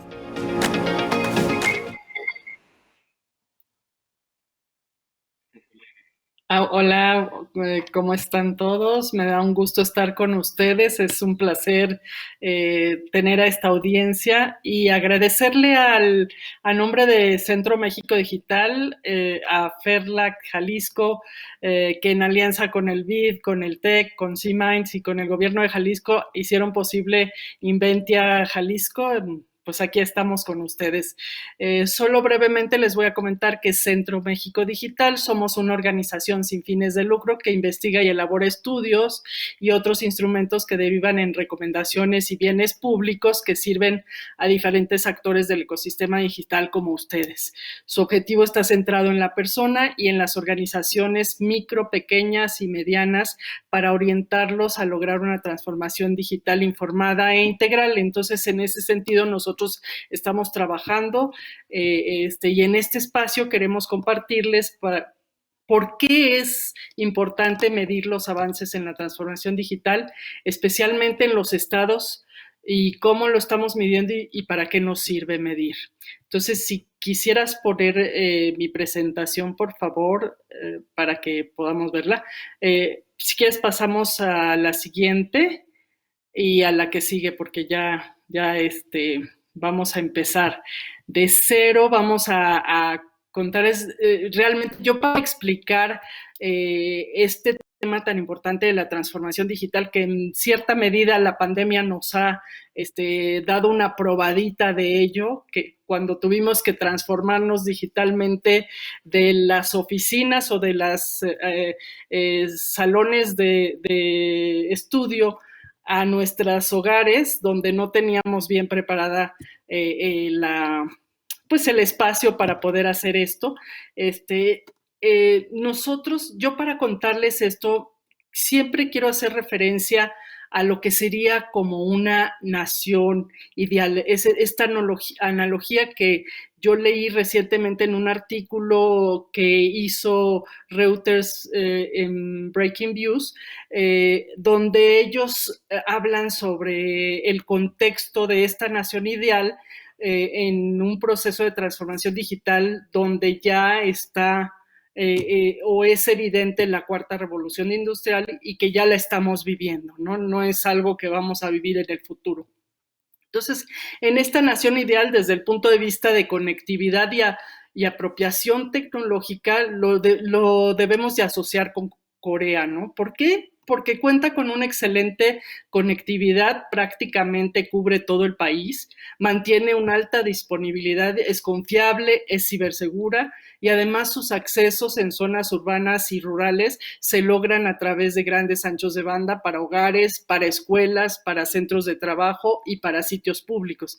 Y en Corea, además, los ciudadanos utilizan las herramientas tecnológicas para mejorar su calidad de vida, desde comunicarse con sus seres queridos, seguir estudiando, hacer investigaciones o participar en actividades culturales y de entretenimiento, ya sea fijos o en movimiento, y hasta comprar y vender productos y servicios y realizar pagos y trámites, aumentando esta productividad laboral del país, ¿no? Pero cuando se trata de eficiencia de trabajos repetitivos y trabajo del futuro, nosotros quisiéramos migrar a Singapur, porque es donde existen 918 robots por cada 10,000 empleados que participan en la automatización de sus industrias, mientras que este país crea nuevos perfiles y fuentes de trabajo para ciudadanas y ciudadanos. Y si pensamos en las capacidades de su fuerza laboral, nos transportaríamos a Suiza, porque es ahí donde los individuos cuentan con un alto nivel educativo y con habilidades para desarrollar diversos trabajos de la economía digital. Los trabajadores suizos ocupan el primer lugar en ambos indicadores. Entonces, pues quisiéramos estar ahí. Pero finalmente, si nosotros hablamos de una nación ideal que sea líder en energía sustentable, pues queremos irnos a Dinamarca, porque ese país aprovecha las nuevas tecnologías para reducir costos e innovar en la transición hacia energías limpias, siendo el país que ocupa la posición más alta en el ranking del índice de desempeño ambiental. Entonces, como ven, si medimos el avance de todos estos aspectos en nuestro país, podremos identificar aquellas acciones que deben realizarse para impulsar el rumbo hacia la nación ideal. Si quieres la que sigue, por favor. La transformación digital es una estrategia que se plantea en los distintos sectores para que con ella se logre el bienestar de las personas. Si vemos en esta gráfica, podemos encontrar que los países con mayor calificación en el índice de desarrollo humano, que son aquellos que tienen altos niveles de educación, de salud, así como mejores servicios públicos, también son los que tienen mayor acceso a las TICs. Entonces tenemos que entender que esta relación e identificar cuáles son los elementos de esta transformación digital que más inciden en el bienestar de las personas. Es decir, no solo lo debemos de ver desde el punto de vista tecnológico, sino también tenemos que verlo desde el punto de vista social o de desarrollo humano. La que sigue, por favor. La transformación digital también está relacionada con el crecimiento económico. Entonces, tenemos varios estudios que han estimado el impacto del PIB al incrementar el 10% de acceso a la banda ancha fija y móvil. Por ejemplo, en el año 2020, por primera vez se estimó el impacto del PIB de aumentar el 10% de la digitalización o de la transformación digital en los países, y como podemos ver en la gráfica, este impacto del PIB al aumentar esta digitalización o la banda ancha, tanto fija como móvil, y la digitalización es mayor en América Latina en relación con el resto del mundo. O sea, todavía tenemos mucho trabajo que hacer en América Latina para poder estar plenamente digitalizados. Y para lograr estos beneficios, tanto para el desarrollo humano, como lo veíamos en la gráfica anterior, como para el crecimiento económico, que lo vemos en esta gráfica, es importante medir el proceso de digitalización que estamos llevando a cabo. La que sigue, por favor. Pero les tengo buenas noticias, no estamos empezando de cero en México. En México tenemos mucha información que está al alcance de la población, medir datos abiertos y sobre todo, particularmente ustedes que están relacionados con la inteligencia artificial, es muy importante saber dónde está el dato, la integridad del dato, estructurar el dato y darle trazabilidad para poder reconstruir cualquier actividad que realicemos de medición que nos permita poner a disposición esta información a quienes toman decisiones y ellos puedan a su vez saber que están tomando decisiones sobre base de datos muy bien estructurados, ¿no? Nuestro país y en general el mundo se ha enfocado en medir principalmente la infraestructura. Lo veíamos en la gráfica anterior, no importa que ya estés en esta gráfica, no pasa nada. En la gráfica anterior estábamos viendo, estaba la península de Yucatán y había unos puntitos por ahí. Esos puntitos reflejan y lo podemos hacer con algunas herramientas que ya están a disposición, reflejan la conectividad que existe y el nivel de calidad de servicio que hay en la población, ¿no? Si ven, hay zonas donde no se ve moradito y zonas donde sí se ve moradito, es ahí donde vemos a la intensidad de la señal en ciudades y se va perdiendo en la medida que vamos avanzando hacia zonas rurales, ¿no? Entonces, en ese sentido, pues ya teníamos muchas herramientas o ya tenemos muchas herramientas para poder trabajar con la infraestructura, pero nos faltan otras cosas. Entonces, si quieres, ya vete a la siguiente lámina. En este otro mapa vemos cuáles estados de la República tienen mayor porcentaje de usuarios de Internet. Entre más oscuro es el color, es mayor el porcentaje. Entonces, a partir de este cruce de información de ambos mapas, el anterior y otras variables que se manejan en encuestas como en DUTI de la INEGI o otras estadísticas como la estadística económica, la encuesta económica que hacen el INEGI, podríamos identificar políticas y condiciones sociales y económicas que han impulsado el uso de Internet en algunos de los estados para que otros puedan aplicar estas políticas o nosotros podamos aplicarlas en nuestro país. La que sigue, por favor. Sin embargo, para impulsar este proceso de transformación digital, tenemos que medir más allá de la infraestructura. Tenemos que conocer el uso que se hace de las TICs, las habilidades digitales con las que cuenta la población, los servicios digitales que se ofrecen y las normas que existen para cuidar la privacidad, la seguridad y el medio ambiente en el entorno digital. Entonces, ustedes aquí van a ver, tenemos tres pilares, el pilar de infraestructura donde hay muchas fuentes de información relevantes, pero recientemente se han movido hacia el segundo pilar, que es la digitalización de las personas y la sociedad, donde ya también hay varios índices, pero la mayoría de ellos han sido desarrollados a nivel nacional. Y nosotros estamos incluyendo un tercer pilar que es innovación y adopción tecnológica en las empresas, donde ya hemos visto también a nivel global que se están desarrollando estos índices, se empiezan a desarrollar y nosotros por primera vez lo quisimos hacer a nivel estatal en México. Nuestro índice se llama Índice de Desarrollo Digital Estatal. Y esperamos, vamos a tener el lanzamiento el jueves que viene, entonces esperamos que sea muy exitoso para todos aquellos que necesitan tomar decisiones. Si quieres la lámina que sigue. La digitalización, desde nuestro punto de vista, debe medirse de manera integral, es decir, de manera holística. Nosotros estamos utilizando recomendaciones de la OCDE y del G20, así como un marco conceptual para construir este índice que permitirá identificar fortalezas y oportunidades de cada estado.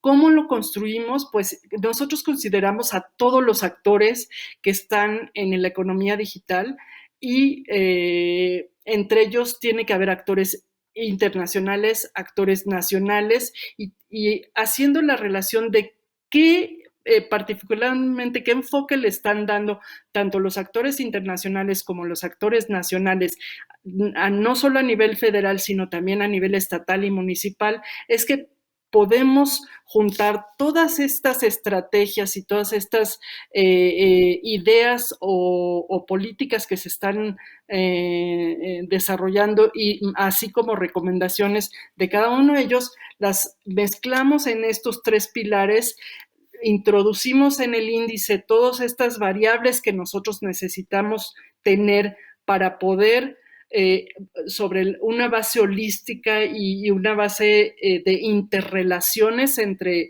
los elementos que estamos analizando, poder medir el impacto que tiene el uso de todas estas variables en el desarrollo tanto económico como social. O sea, es una relación compleja, pero a la vez esta complejidad nos simplifica el ver en 3 pilares muy bien estructurados, que es la infraestructura, la digitalización de las personas y la sociedad, y la innovación y la adopción de las tecnologías de las empresas, cómo se va desarrollando digitalmente cada estado en nuestro país. La que sigue, por favor. La medición integral, no solo de infraestructura, sino complementada por los otros pilares, nos permite entender cómo se está haciendo un uso significativo de las TICs. En la gráfica podemos ver que de los usuarios de las TICs en el país, casi el 90% utilizan redes sociales. Sin embargo, conforme se hace un uso más significativo de Internet, tenemos menos usuarios y observamos que también hay una brecha de género. Entonces, también esta es una información relevante.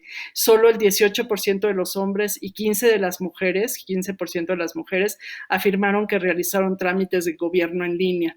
Y si ubicamos en el mapa de la derecha que ven ustedes, el porcentaje de usuarios que realizan trámites de gobierno por estado, nos encontramos que hay una variación muy importante entre estados, y esto se podría deber a la disponibilidad de los trámites en línea por estado, lo que nos permite identificar cuáles son las mejores prácticas que pueden implementarse donde aún no son evidentes. Y no es solo si hicieron los trámites, es qué capacidad de respuesta tiene el gobierno ante una interacción de un ciudadano o de una empresa con la información que le provee en línea, la infraestructura que hay disponible en los estados, si los ciudadanos y las empresas pueden acceder desde un dispositivo inteligente, ya sea un teléfono, una computadora, una laptop, o si no lo tienen, ¿no? Entonces, medidas que se tienen que tomar para esta interrelación.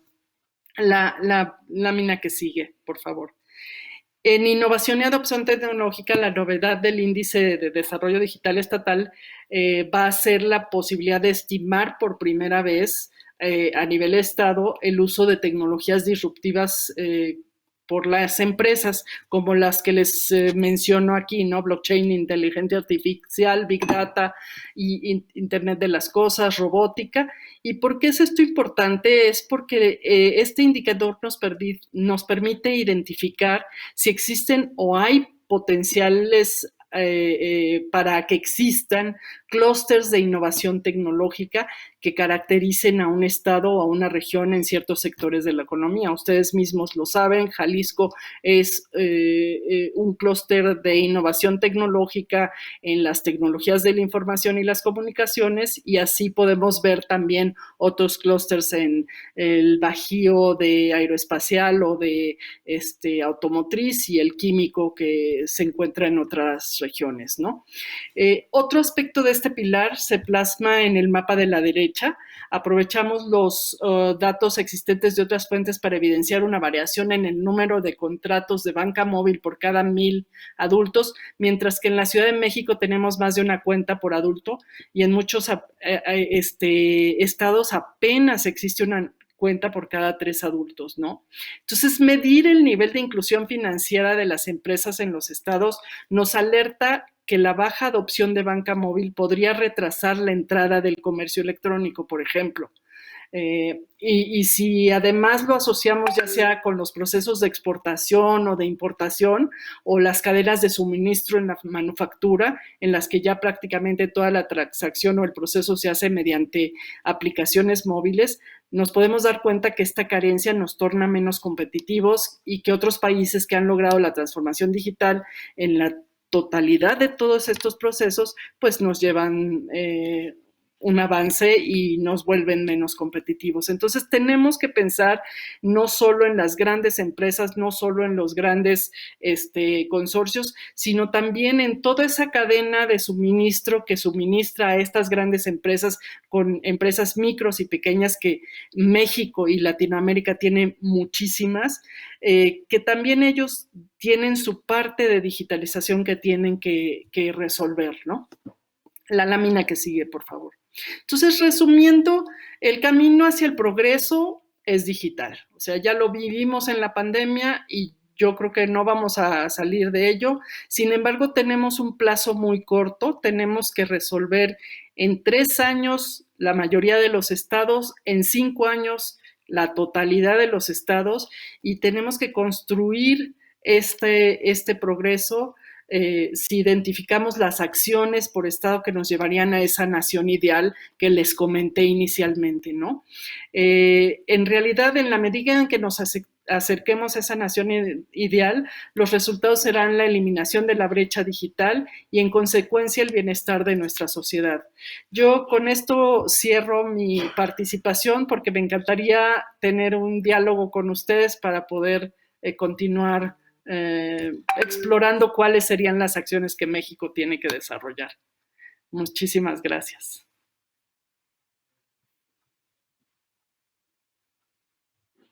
Hola a todos. Salma, muchísimas gracias por la exposición que acabas de hacer. Nos parece por demás interesante y la verdad son cosas que no nos habíamos cuestionado. Creo que hace falta mucho todavía en México por desarrollar siquiera un marco de medición que podamos compararnos incluso con otros países. Creo que has hecho un trabajo de ir sintetizando y escogiendo mejores prácticas en cuestión de medición, porque esto nos va a permitir situarnos en el mapa realmente de la transformación digital en el mundo. Sin duda vamos a estar muy al pendiente de cuando presentes el estudio completo, pero nos salen algunas inquietudes cuando mencionas la nación ideal. Bueno, ¿cómo ves eso de transformación digital en México? ¿Cómo ves al país? ¿Tiene un rumbo, tiene una acción clara? ¿Dónde deben de estar los liderazgos? ¿Cómo hacemos para subir esa métrica? En realidad, el liderazgo, por lo general, lo ubicamos en el gobierno federal. Yo creo que Internet nos ha enseñado algo. Nos ha enseñado que la colaboración multipartita, es decir, las múltiples partes interesadas, o lo que le llaman en inglés el multi-stakeholder, nos ha enseñado Internet que si colaboramos entre todas las partes interesadas, y aquí me refiero a la industria, a la academia, a la sociedad civil, a la ciudadanía, a los 3 niveles de gobierno, si colaboramos juntos podemos construir o podemos aprovechar las mejores prácticas que estamos viendo no solo a nivel nacional, sino internacional, para ir construyendo nuestro futuro digital como economía. Y aquí yo lo que te quiero comentar es que cada estado tiene sus particularidades. Lo van a ver, cada estado se ha desarrollado sorpresivamente en unas cosas más que en otras. Por ejemplo, les voy a dar un caso. Nosotros estábamos buscando en innovación, o sea, y adopción tecnológica, cuántos graduados en STEM tenemos en el país por estado, y de esos graduados, ¿qué porcentaje son mujeres? Y curiosamente, a ustedes les va a sorprender, de los estados, el estado con primer lugar en un porcentaje mayor de mujeres graduadas en STEM con respecto a los hombres que se gradúan y el total, es Oaxaca. Y luego nos fuimos, y aquí les vuelvo a insistir en el tema de la calidad de los datos. Es muy importante. Nosotros dijimos, bueno, es que salió Oaxaca porque seguramente Oaxaca tiene mucha exportación de mano de obra de hombres hacia el exterior. Hicimos todo el análisis nuevamente, normalizamos y vimos que no, que en realidad es Oaxaca el que está aportando pues mayores programas, mayores incentivos para que las mujeres estén graduándose de STEM. Entonces, nos vamos a encontrar ese tipo de respuestas a la hora de hacer un análisis más fino en la información que estamos revisando, ¿no? Oye, Salma, y algo que también nos despierta mucho interés, y sobre todo por la experiencia que has tenido, y yo conocí un poquito de la agenda que estabas promoviendo, y dabas un ejemplo de Corea del Sur en cuanto al uso de las plataformas digitales, que al ver el uso, pues hablas de ciudadanos que entienden la tecnología, ¿no? Que ya se apropiaron de la tecnología y son ciudadanos digitales.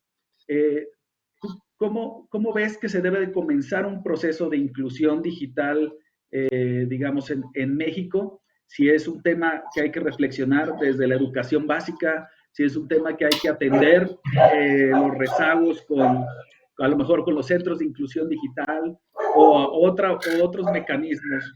¿Qué nos puedes contar? Claro. Mira, aquí es bien importante que entendamos que la digitalización nos corresponde a todos y ya no es exclusiva, por ejemplo, de la educación superior o de los centros de investigación.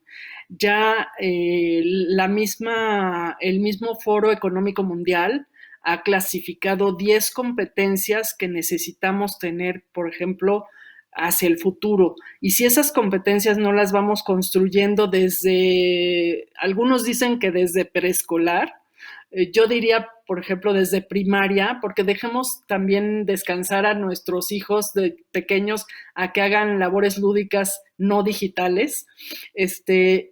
Quizá necesitamos tener, les voy a leer las 10 competencias que necesitamos tener: pensamiento analítico e innovación. Y no todas tienen que ver con cuestiones de uso y desarrollo de la tecnología, sino otras tienen que ver con trabajo y manejo de interacción o de relación con otras gentes o con otros objetos, con robots o con lo que sea.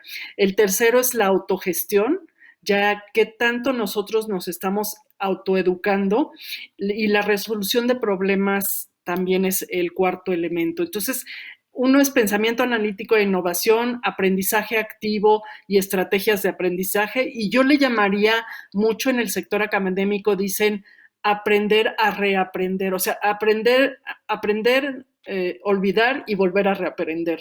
Es otro de los elementos que tenemos que reconocer, porque estos cambios tecnológicos son muy bruscos. La resolución de problemas complejos, pensamiento crítico y analítico, creatividad, originalidad e iniciativas, liderazgo e influencia social.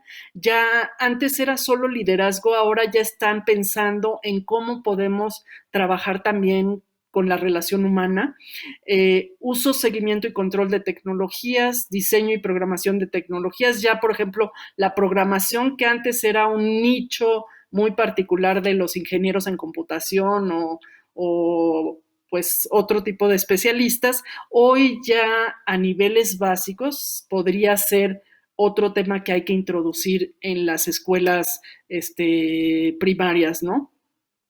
Y tolerancia a estrés y flexibilidad cognitiva, ese es un trabajo que se tiene que hacer también en el lado psicológico de las personas y el razonamiento y resolución de problemas e ideas, ¿no? Entonces, si ven, necesitamos formar gente, tú lo decías en los centros de inclusión digital, ahí hicimos una labor bien importante con gente que no estaba escolarizada y lo que se hizo fue cursos pequeños, cursos cortos que les pudieran dar certificaciones para poder insertarse en el mundo laboral.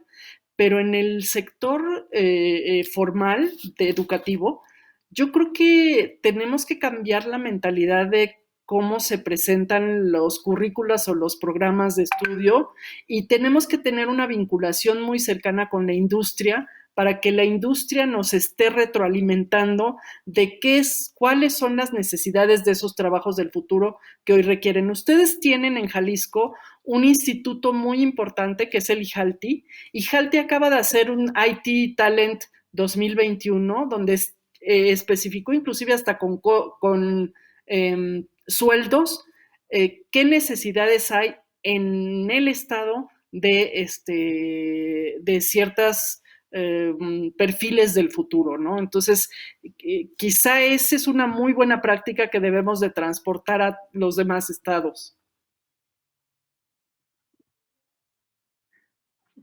Qué interesante.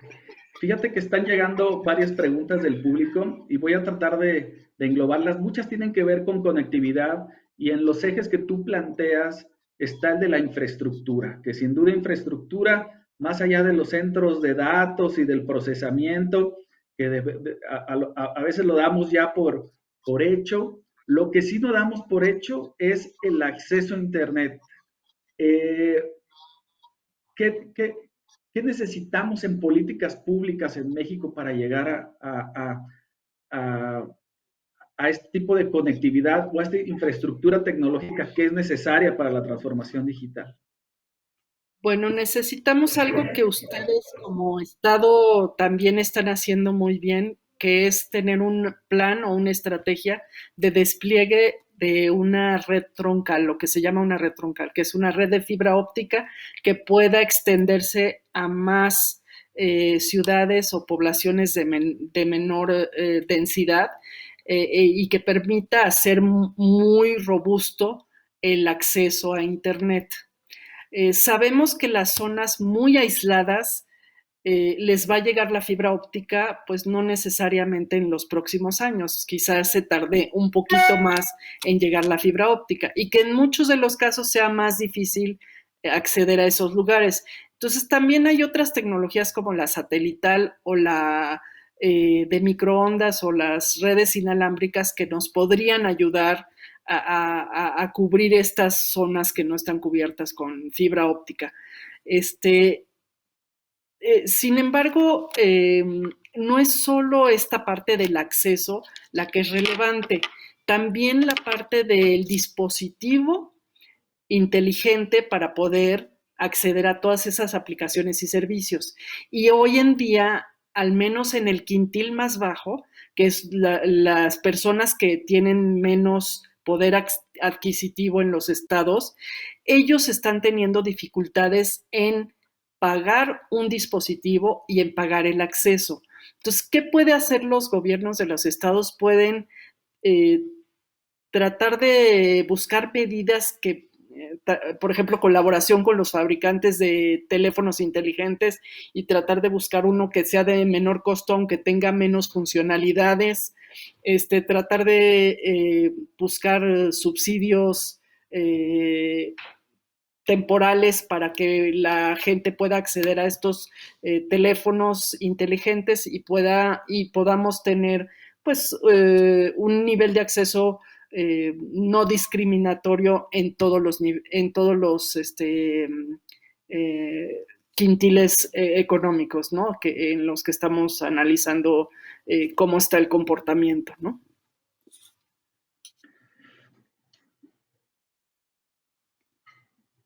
Perfecto. Oye, Salma, por último, también un poco agarrando las preguntas que nos están llegando y también en los tres ejes, pues primero en el de digitalización de las personas, tocamos la inclusión digital y ahorita con infraestructura, pues la conectividad y esta parte también que de repente perdemos de vista, pues el acceso a las tecnologías como el equipamiento que las propias personas tienen, ¿no? ¿Cómo es que van a acceder? No solo la conectividad, sin duda, es la asequibilidad de estos dispositivos ahora. Y finalmente, Claro. en el tercer eje que planteas de innovación y adopción tecnológica de las empresas, ¿qué podemos hacer ahí? Es decir, ¿cómo, cómo podemos promover la innovación y la adopción tecnológica en las pymes? A través de centros de innovación, a través de programas de apoyo gubernamentales. ¿Qué en específico estás midiendo y cómo ves tú que podemos incentivar más este punto? Yo creo que mucho de lo que tenemos que hacer es educar en para qué sirven las tecnologías.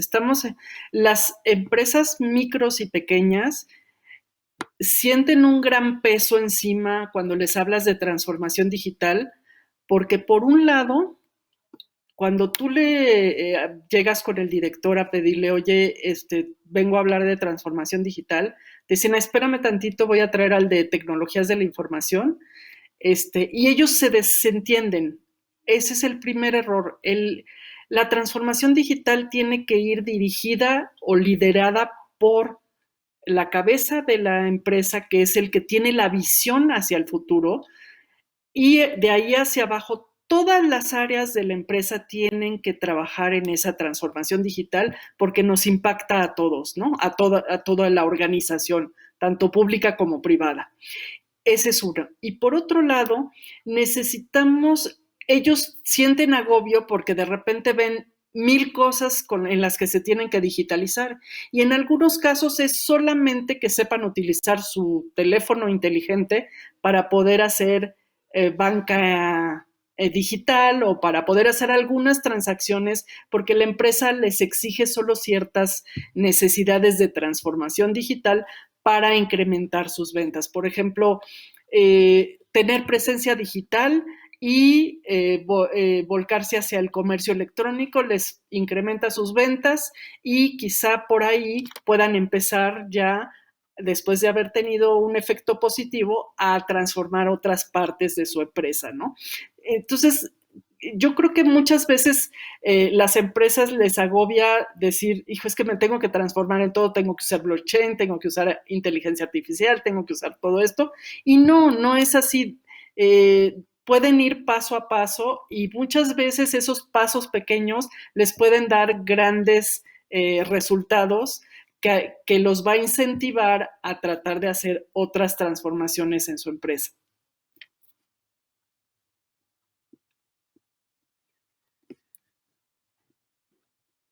Excelente. Salma, pues muchas gracias. Estamos llegando al final de las preguntas.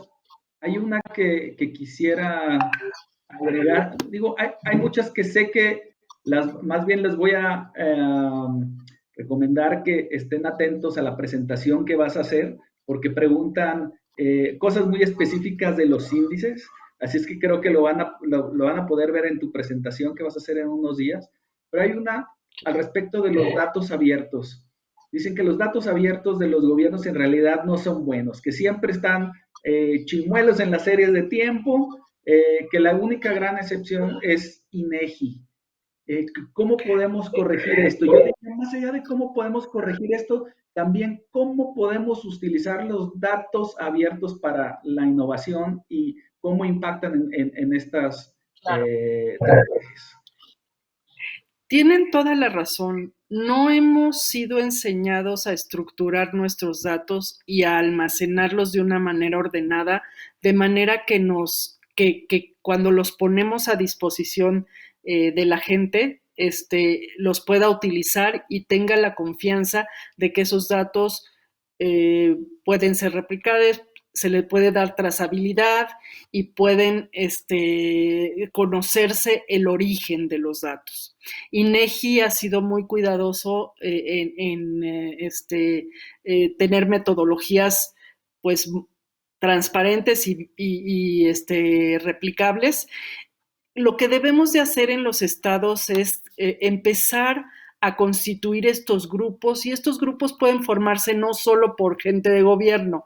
En el índice de INEGI, en ENDUTI, formábamos parte de la Secretaría de Comunicaciones, el IFETEL y el INEGI, pero había invitados permanentemente que se sumaban a decirnos, tanto académicos como pues usuarios de los datos, a decirnos qué sí les funcionaba y qué no les funcionaba.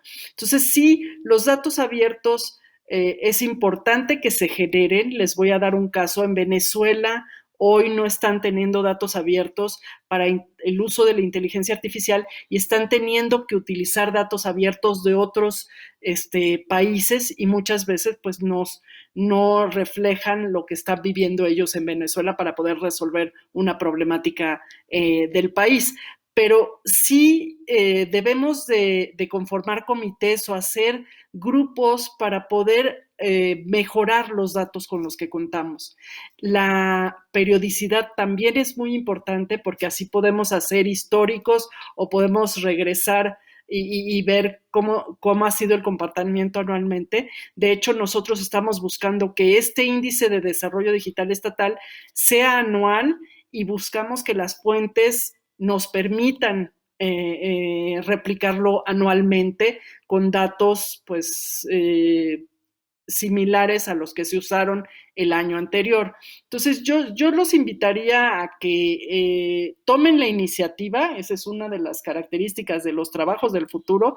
Tomen la iniciativa y formen comités, y esos comités les van a servir para que esos datos que ustedes requieren tanto para el desarrollo de la inteligencia artificial sean datos que puedan confiar en ellos. Muchísimas gracias, Salma. Pues estamos llegando al fin de esta presentación.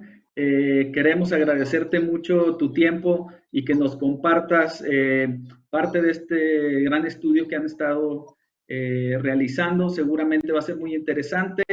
Los invitamos a todos a que estén al pendiente el jueves, me parece, lo presentas. Y también aprovecho para invitarlos a que nos sigan mañana. Tendremos una conversación muy interesante con el presidente de Costa Rica y el presidente del lanzamiento del Hub de Inteligencia Artificial de Costa Rica. Y también vamos a tener el jueves una plática con Marc Antoine, que es el impulsor de inteligencia artificial en Montreal. Así es que va a estar muy interesante.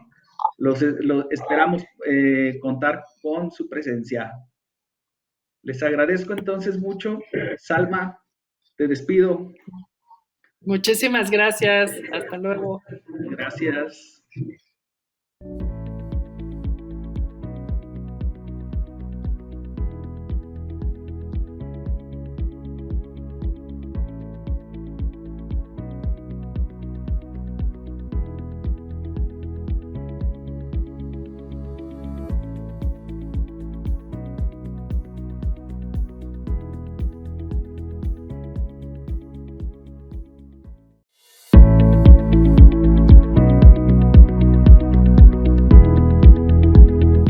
En Jalisco, queremos impulsar el uso de la inteligencia artificial ética y responsable para abordar y ofrecer soluciones a las problemáticas sociales que enfrenta nuestro Estado.